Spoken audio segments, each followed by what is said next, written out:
Le robot Monet 2070, conçu pour explorer l'exoplanète Wolf 1061C, a voyagé à bord du Faucon Millenium en mode hyperpropulsion. Les voici arrivés à destination. Monet 2070 va activer son système de communication pour transmettre les premières informations relatives à son atterrissage. Mais quelles sont les formes de signaux de communication existantes ?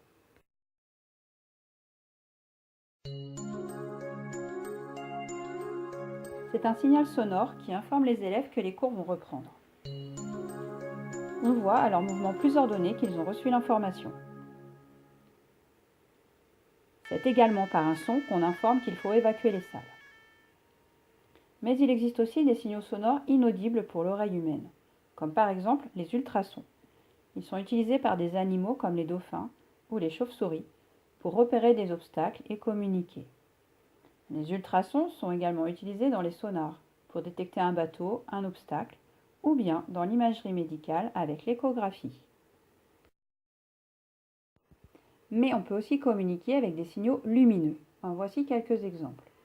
Par le clignotant, on informe que l'on veut tourner. Le bras tendu sur un vélo transmet la même information.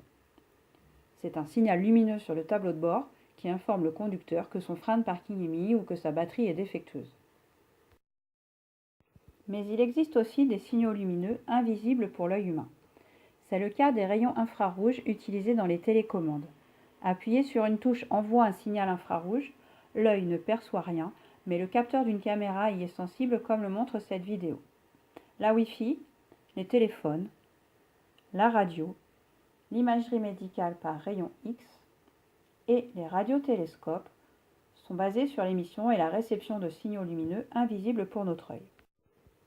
Pour qu'une information circule, il faut bien sûr un émetteur, mais aussi un récepteur qui capte l'information.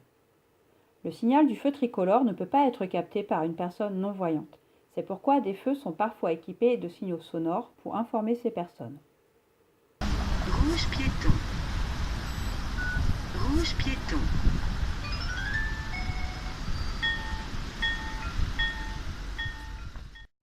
De même, des téléphones sont équipés de voyants lumineux pour informer les personnes malentendantes d'un appel.